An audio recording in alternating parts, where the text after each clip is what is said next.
So we used to haul tables, tents, coolers, and meat to the farmer's market. This was our routine every Saturday, and it worked until it didn't. It took up most of our Saturdays. We were dead tired by the end. And after we started factoring in the cost of us being there, of fuel, of paying the market, of having a separate insurance policy for liability, we realized it was not sustainable. Hey guys, welcome back to the channel. I'm Jason, and today we're talking about how we replaced our farmer's market with email. Now, I'm not bashing farmers markets. A farmer's market was instrumental in getting our business started up. It was a great way to meet customers face to face. It was a perfect way for us to build our brand. You can move products fast because you're going to a location where people are seeking you out. And I recommend if you're starting a farm and you don't have an online presence yet, give it 2 to 3 years if you can. It is an adrenaline shot to your business that will really boost not only your sales, but your presence as a farmer in the area. So in this video, we're going to break it down. We're going to talk about the hidden cost of doing a farmer's market, what I'm calling the email epiphany, how what we did then has changed and why we're doing what we do today. And then I'm also going to offer you a free resource if you watch to the end of this video. All right, let's get into it. Real quick, we have a newsletter, the Sunday Solopreneur. This comes out every Sunday about 10 a.m. I talk about how to market your products on your farm, how to use social media and websites to grow your farm. I also talk about farming, raising cattle, chickens, pigs. We go through it all, and it's about building your farm business. Sign up now, and you also get a free PDF on how to use ChatGPT to write your social media, to write your newsletters, and to help write product descriptions for your products. This is free download for signing up for the newsletter. One newsletter every 1 to 2 weeks, no spam, I promise. Check it out. I think you'll get a lot of value in learning to grow your farm or homestead, and it's free. All right, back to the video. All right, so first of all, let's talk about some of the hidden cost of doing a farmer's market. There's a number of things that go into a market than just being there. There's super early morning preparation. There's loading everything you need to set up at the market, which includes packing coolers in our case with lots and lots and lots of pounds of meat. Then there's drive time. We're fortunate we were about 45 minutes away from our market, but a lot of farms are rural, so they may be an hour to 2 hours away from the nearest farmer's market. Then once you get there, there's your setup time. That means you're unpacking everything you just packed, and then you're standing around for 4 to 6 hours with no breaks. You got to be there. Unless you have somebody with you, you're there manning the booth, so if you're not there, there's no one running it. And then at the end of the market, you're doing everything in reverse, meaning you're packing up everything that you had, getting all that back in the truck, then you're driving another 45 minutes to 2 hours. Then once you get back, obviously it's meat and stuff, you've got to unpack all that back into freezers. So we're talking a 10 to 12 hour day for what looks like a 4 to 6 hour market.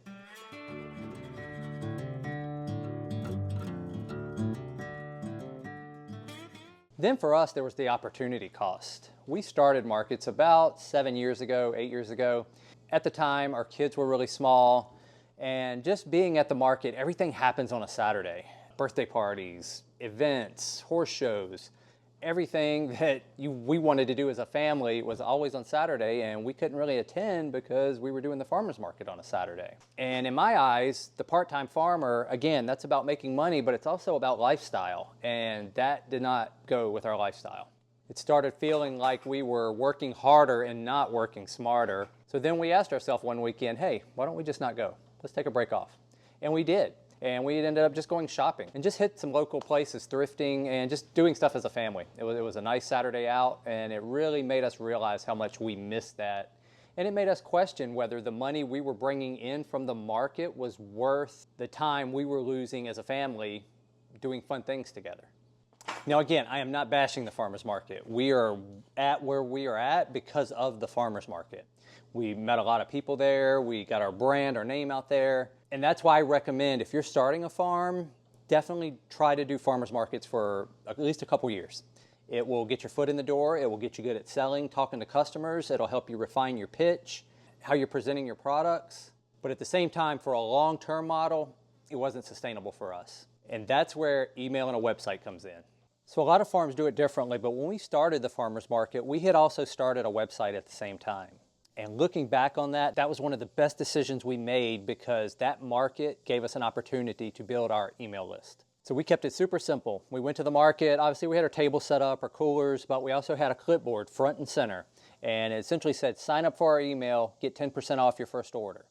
And what we set it up to do was that if a customer wrote their name on the clipboard, we would use an email program and come back, translate all those names over into the email, Customer would get an email saying, hey, you're signed up, and it would send them to a page where this was on our website that they got as just a coupon code that they could enter at checkout, and they would get 10% off their first order. Some of you may have heard the term lead magnet. I didn't know what that was at the time, but that was essentially what we had created, was a lead magnet. It was providing the customer something of value in exchange for their email address.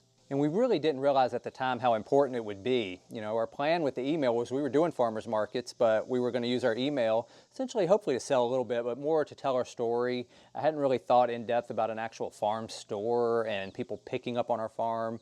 We didn't have these freezers and fridges or even this barn like you see behind me. And so really just logistics, it hadn't come to fruition yet. We hadn't even really made it part of the plan. But then once we started growing our email list and writing about our farm, we would get responses back. People wanted to know, how can we get our products other than the farmer's market? Could people come out and see the farm? People would ask how we raise our animals. And it's one of those things that just led into a lot of conversations with people I never really even thought we would have, but was super important because it caused people to then want to shop with us. Fast forward to another year or two later, we had actually set up a farm store. Then the orders started rolling in. We could even see a correlation in that when we would send an email, we would get more orders than we would normally just get randomly during the week. We would even prepare for it sometimes, meaning I know that if I'm going to send an email out, even if I'm talking about like a pork share we're selling or we put together this new beef bundle, I would know that I actually, before I sent the email, I would make sure the website was stocked because it would lead to sales. And a lot of it wasn't that we were writing anything fancy. It wasn't that we even had a farm store. A big part of it was that we just reminded people that we exist. You probably see it in your inbox sometimes where you may have subscribed to somebody you follow or a service, and you get emails, and a lot of them you just may delete, but you still subscribe to them, and you don't want to delete them because it's maybe something you're interested in. You just don't have time to read it at the time. But what that does, you may not realize it, but they're reminding you that they're there. They're reminding you that when that thought does pop in your head that I need this product, I need this service, those emails, even if you didn't read them, you saw their name, and they're reminding you that they're there. And that's a big part of it. It's called Top of Mind. This was a big part of Donald Miller's Story Brand book I wrote about in one of my emails a couple weeks back. Yes, you want people to read your emails. Yes, you want to use your emails to bring in sales and such, but a big use for those emails is just to remind people that you're there. They may not be ready to buy now, but when they are ready, they'll remember you. And anyways, that kind of led to, after last year, we said that was it. Our email list had grown to the point where it was competing with the farmer's market as far as the income we were bringing.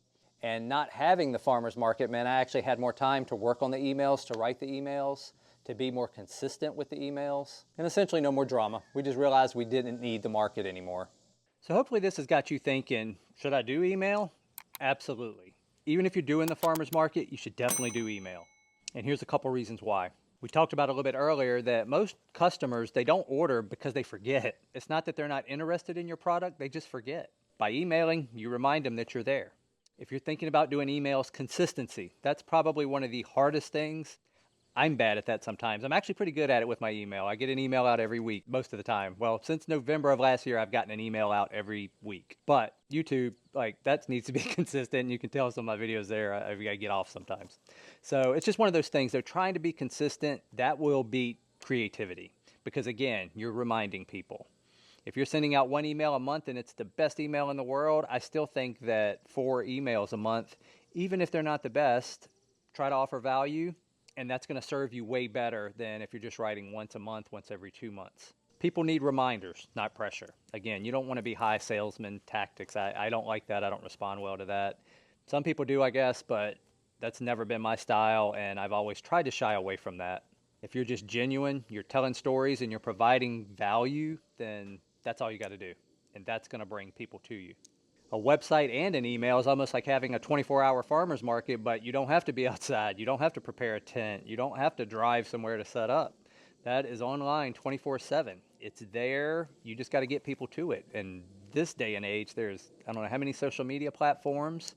There are forums like Reddit and Discord.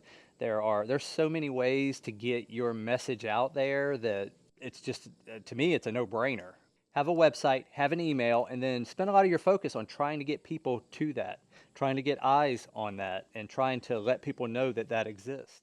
That could be going to events, your local chamber of commerce, Farmers markets for the first couple of years, I think, is a great idea to get you started because it will get a lot of this process really jump started just because you have all the perfect conditions there of people that want your product, people that are interested in what you have.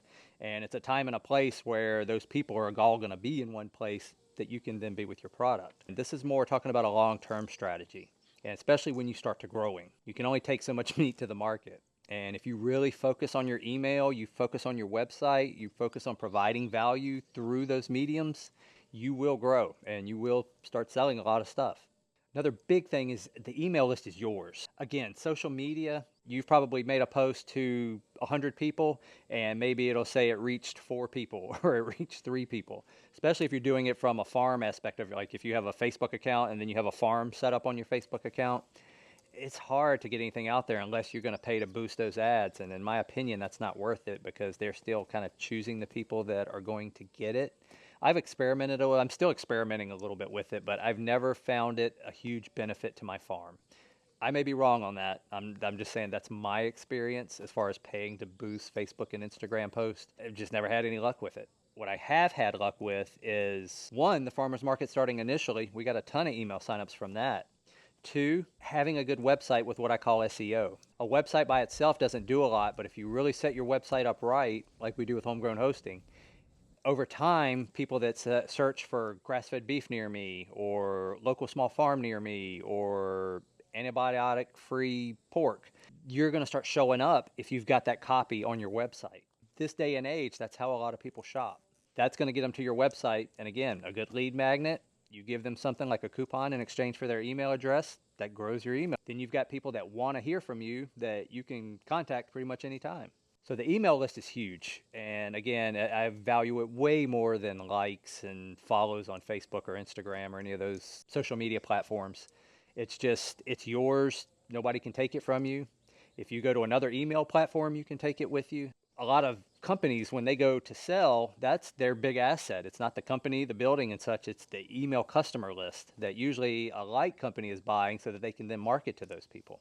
So just your email list is super valuable. Treat it good, protect it, and try to grow it the best you can because it'll really help your farm grow. And then finally, I've kind of alluded to this earlier, but emails don't need to be salesy. You know, we may try to sell 1 out of 3 emails that's really just focused on selling, 1 out of 4 even sometimes. And I'm not saying don't have subtle little calls to hint. I did it just a little bit ago with homegrown hosting. Hey, if you need a website, but it's not a big, here's a 45-second thing on just, hey, buy a website, da-da-da.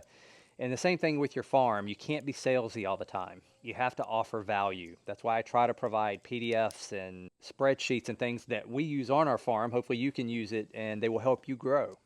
I think if you provide value to your customers, they are going to value that and that's going to bring them back. You're building trust with them.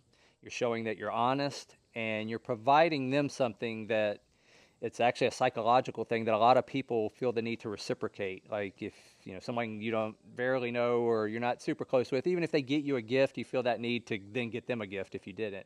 It's kind of like that, in that a lot of people will feel the need to reciprocate. So if you watch Alex Hormozy, he's a huge advocate and preaches about just giving away all your value because you're going to build trust. And then at some point when you do go for the ask, people are going to trust you and that ask is going to be much more successful than if you didn't provide them with all that value. So emails don't need to be salesy. Talk about your farm, talk about day ins, day outs, life lessons, talk about your family, talk about what your farm can do for customers, and then occasionally, offer a sale, a bundle. Oh, by the way, we do have this. If you're given a recipe, if you need chuck roast for that recipe, here we go, and provide a link. There's many ways to do it. It's a bit of an art, but the more practice you do, the better you'll get at it. And again, it's like a 24-hour farmer's market that you can constantly market from. So as far as our farm goes, here's how it works for us today. Maybe this will help you. We send 1 email out every Sunday. I use Sunday because I know a lot of people aren't working, so there's a good chance they're home looking at their phones or they have the time to do it.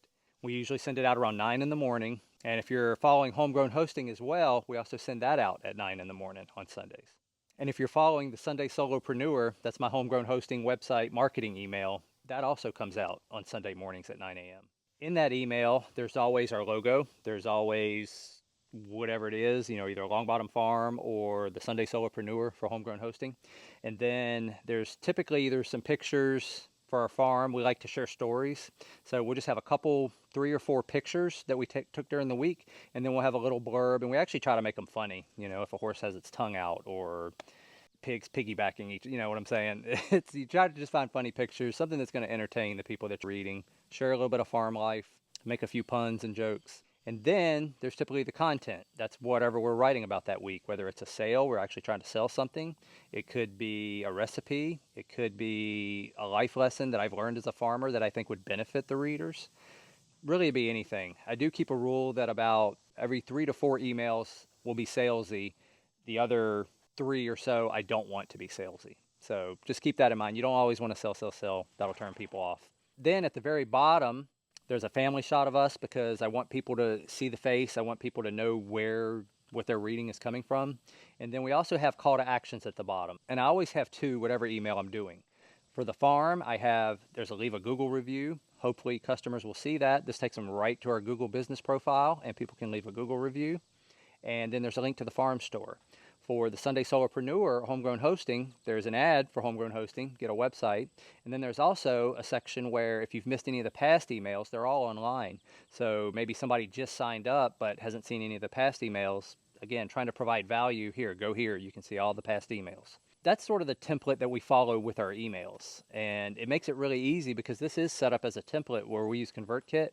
And the only thing I have to do is put in the picture for that day, whatever I'm writing about, the title, and the copy, and that's it. I don't have to redo my farm store every time. I don't have to redo a ad every time. I don't have to redo my logo every time. And it makes it really simple so that when it comes time to writing emails, and we talked about being consistent earlier, this is a big part of that. When you don't have to reinvent the wheel over and over, you just pull up your template. I usually write my copy in a Google document. I will use AI occasionally. I'll run it through just to say improve readability. I usually tailor it to a 7th or 8th grade reading level. And that's just what a lot of marketing people recommend. And these are some great uses for AI. That's a whole nother video. If you look up here, I've got a video on how we use AI to run our farm.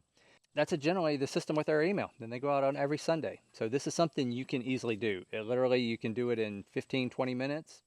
Might take you a couple of hours when you first get started, just learning everything. But once you get it down to a science, you can almost do it as quick as doing a Facebook or an Instagram post. So that's our system. We're not selling at markets anymore, but we're still selling online and we're selling more than when we did at markets.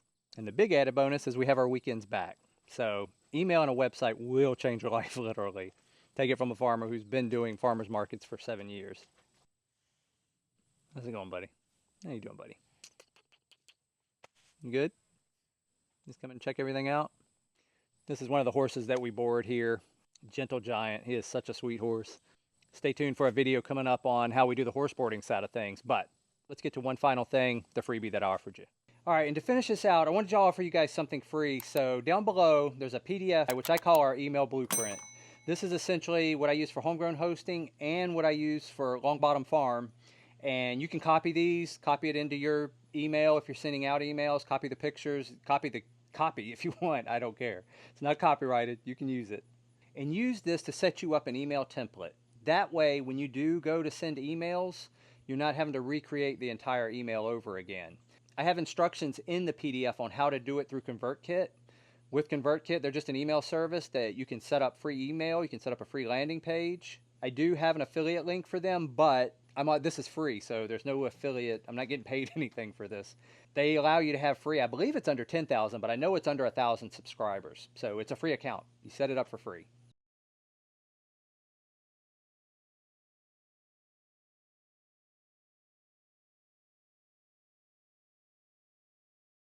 You can embed these on your website. You can set up a landing page, literally create a page on their website. It'll give you a website address that you can then give to people. So it's not a full website, not a store, but it is a place people can go where you're advertising your farm and you have an email sign up to capture emails. It's called a landing page. This guide will show you how to use them to set you up a perfect template that will then, you can use that template every time to send your emails out. It'll just make life a lot easier with sending out emails. And again, we're selling more now online than we ever have, and that's all attributable to a website and an email account. So I'm showing you what worked for us, and hopefully that'll work for you. And just a quick plug for homegrown hosting. If you want somebody to do all this for you, that's what we do with homegrown hosting. We set up a website, we set up all the ConvertKit for you, and then we just turn over the keys once it's done, after we have everything like you want it, and it's ready to go. So there's a link to homegrown hosting down at the bottom too. That's something that you need a website or something that you're interested in. So closing thoughts, you don't need a farmer's market to run a successful farm, but I do recommend the first couple years you do a farmer's market to learn the ropes and to get your farm jump started.